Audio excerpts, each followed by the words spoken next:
Josh's Venmo's up there. Make sure you guys pay him, because if you don't, you guys are the only rounds I'm going to eat today. I'm going to beat the living shit out of you.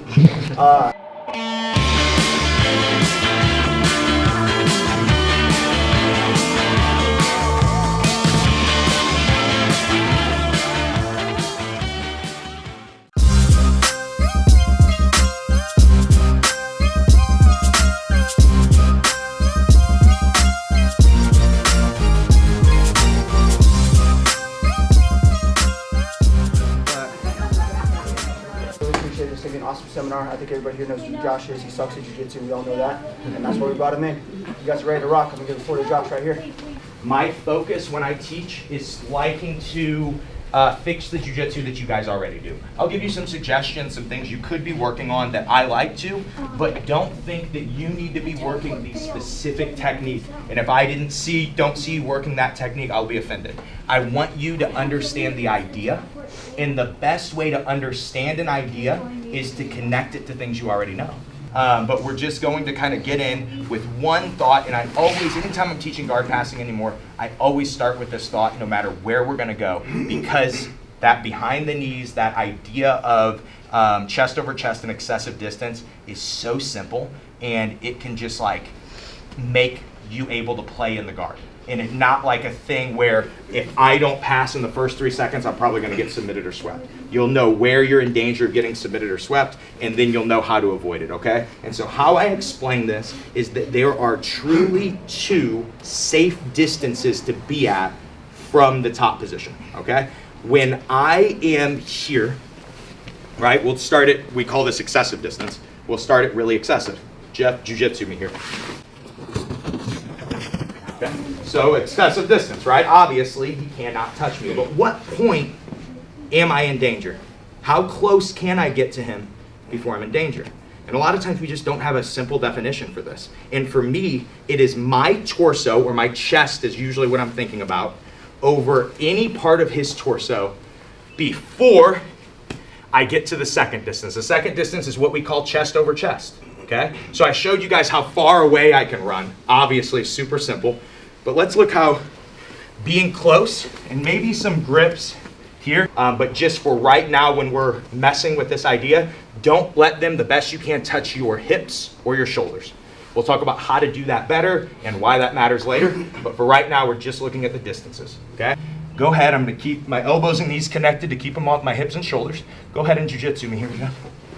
I'm just gonna stay chest over chest, maybe taking some steps here. Open up a little bit, Jeff. You can do some jiu-jitsu. I'm staying chest over chest, really not taking any risk. You're kind of passing your own guard there. Oh, I'm gonna get excessive distance, right? Because look, torso over nothing. Go ahead, start to jiu-jitsu me. Oh, chest over chest. No, I'm back. I'm back. You can't jiu-jitsu me. Looks like I'm engaging him and fighting as hard as he is. I'm not. I'm talking to you guys while I'm doing this, right? Chest over chest. You have 2 safe places. Anytime you are here, start to jiu-jitsu me. I'll try to keep my elbows and knees connected. See, I can't keep my elbows and knees connected and how much control Jeff is getting on me, okay? So, when I get there, I either need to move forward or I need to move back. All I want you to do right now, you can do that straight up the middle pass that I've been doing, or you can look at it like, well, what pass do I like to do? Chest over chest, all it does is it allows you to flatten somebody on both shoulders, okay? It's a huge reason. We'll look at why that matters a lot and how all passes are finished that way. But if you just are mindful of your distance, when you're moving back, you're moving forward, you'll notice I don't have to do a lot of movement for my knee cut because I was already at the right distance. You see most knee cuts, they look like this. I'm at the wrong distance. I can't knee cut him from here, right? I would need to get him off of my hip, and then I would need to get that upper body distance again, and it's easy to fall through. Does that make sense? Yes, sir. Any questions?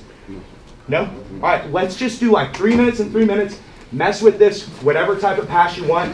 I'll be around to help, but there's a lot of people, so we'll probably have more Q&A right when we come back. Sound good? Yes, sir. Let's do it. 1, 2, 3.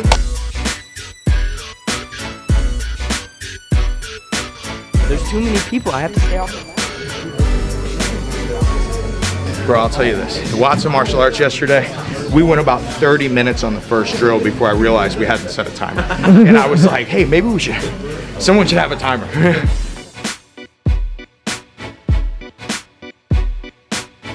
See this guy? This guy brands himself more than anything. Turn around, turn around, turn around.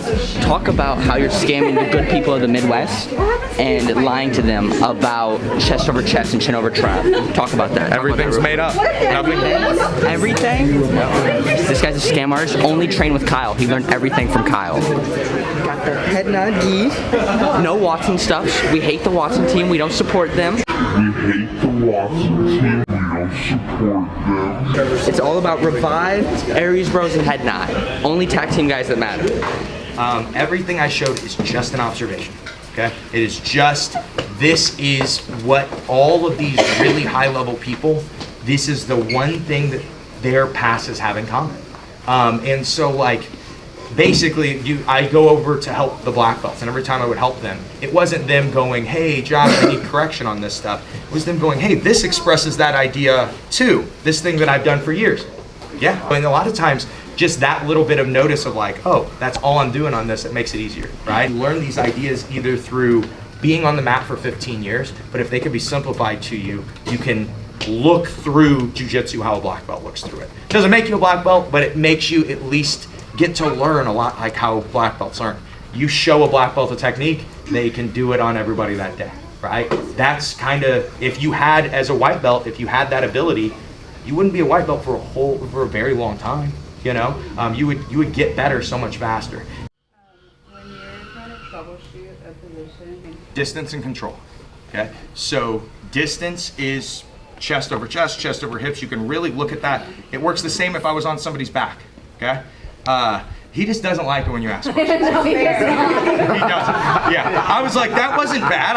That was definitely not put your hands in your. Yeah, so what's your question? What is the? I think you did answer. You said distance and control. Yeah, so those are my fights, right? Distance is chest over chest, chest over hips. If I'm on the back, I'm thinking distance, right? If I have just back, what do all our coaches say? You can't hang, you can't finish your rear naked choke here. You go here, right? Why? Because it controls the distance, right? So that's how I'm always troubleshooting any of my technique is, do I have control of them? Am I at the right distance?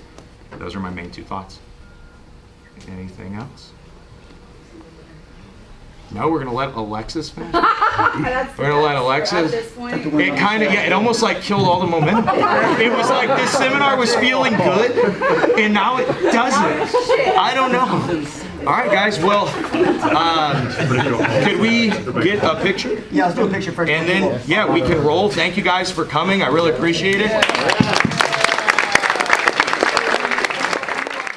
We see you guys next week. You know, it really is. That's the life. Every week. Josh, hit a little recap for the weekend. So Something. we did rolling for enrollment at Watson Martial Arts in St. Louis yesterday at 11. Drove here to Kansas City, Independence, Missouri, and then did a seminar at Pirata Jiu Jitsu. And so between both seminars, I think it's 80, 90 people. What is 79 people, almost 80 people. Jeff can't count, there's probably 80. Yeah, got to share a lot of cool chest over chest jiu-jitsu, got to train really hard, actually stole a few ideas from some of the black belts that attended, and I got a little better this weekend, so that's always cool. And now it's time to drive home with two of the most annoying people in the world. What do you have to say, Jeff? Dude, I don't respect this guy at all. I don't support his jiu-jitsu. Honestly, I think he kind of sucks. And not in like the cool, like, I suck at jiu-jitsu show, like, haha, funny, like, he generally sucks. He doesn't have a BJJ Heroes. If he did, it would be half and half. He sucks. He has one big win. That's it, and he's riding it into the world. He has no BJJ Heroes. He is on BJJ Heroes, though, with a lot of losses to a lot of tough guys. I'm out of so, here, bro. Take that with a grain of salt. Home, take that with a grain of salt. You're walking home, dude. I'm stealing your car.